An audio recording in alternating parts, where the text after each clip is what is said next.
The shutdown is supposed to occur Sunday, 12:01 a.m. if no law is passed. Now, it's interesting because this is a different situation. Usually when there's a government shutdown, it's because there's a specific policy issue. When it was under former President Barack Obama, it was over the Affordable Care Act. When it came to former President Trump, it was about the border wall. It's hard to see where this is coming from at this point, though, considering what was agreed upon in a bipartisan effort back in May. But here we are, counting down the clock at the moment. Some of the issues that continue to be raised, aid over Ukraine, the border crisis as well. A lot of issues coming to the fray, which obviously were supposed to have been settled back in May. So really trying to find out what it is that a lot of these GOP holdouts are really looking for. And so to break down some of this, I'm honored to be joined by Congressman James Clyburn, who's joining us now on this, because a lot of people are wondering what this means for the economy. In terms of some of the vital services, what should the American people know about the economic impact that they can expect here? Well, thank you very much for having me. First of all, the economic impact would be draconian in a very negative way. The fact of the matter is, decisions were made, agreements were made back in the spring of the year to determine what the top lines would be, and we agreed to that, and they agreed to it. And the Senate, in a very bipartisan way, has been marking up to those numbers. I think the vote was 77 to 19, but the House has decided to break away from that agreement because there's a small number of House members who feel that we ought to cease our movement toward a more perfect union, do away with democratic principles, put in place policies that will undercut the safety of travelers in this country, undercut the supplemental support we give to women, infants, and children. Just do things that put us in, as a nation, in an isolationist mode by failing to fund Ukraine. We in this country cannot be isolationists. NATO means as much to us as it means to any other country that's a member of it. And for us to put ourselves in the mode to say we're going to go it alone as a country, we can only think about those who can do for themselves, and we will not do anything to support those who rely upon the government to get from day to day. It's just silliness. So what they are agreeing to in order to get a unanimous vote of Republicans, it just doesn't make sense to me.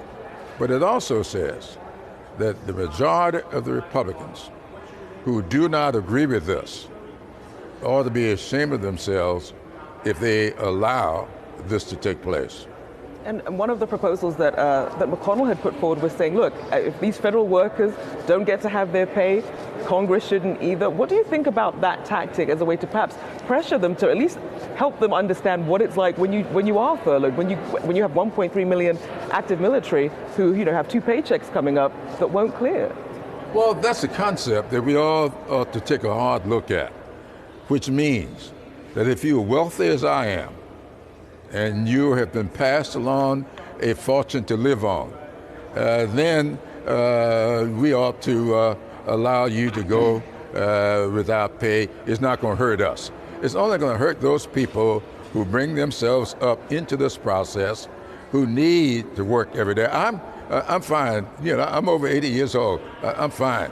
But there are a lot of 20-something-year-olds and 30-something-year-olds here who are in public service, and they do have children, and they do have the need for child care, and we are going to say to them, tough on you. It's okay for us who are well-to-do. And I do want to ask you about some of the cuts, some of the proposed spending cuts. Robert Aderholt, a congressman of Alabama, who chairs the Appropriations Subcommittee behind the proposed Title I cuts. Now, he's saying that it's a big program, they can afford to cut it, that they had a lot of funding from the pandemic that didn't get spent. What would you say when it comes to some of the places that they're trying to cut and the ripple effects that does have on working Americans when it comes to education and when it comes to childcare? I would say simply, just because your budget is big doesn't mean you don't need it. We make the budgets big because there's a big need. We know how many children are in need of pre-school education. And that is something I should say we have always been about, but we have not always been about that. I happen to be from the state of South Carolina. I know what education was like in this country before those legislators back in the 1860s mandated free public education for everybody.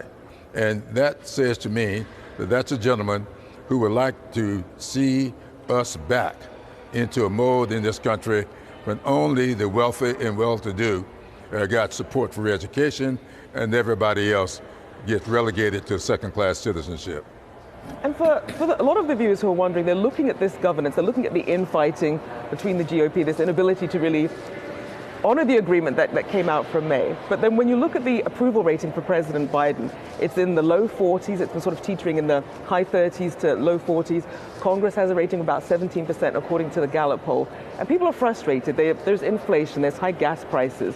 With so much blame potentially to go around, what do you think that does for President Biden's re-election chances?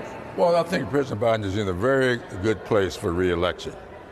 Just like I thought he was a good place to get elected back in 2020, when everybody told me he had no chance of getting elected. And he's sitting in the presidency now.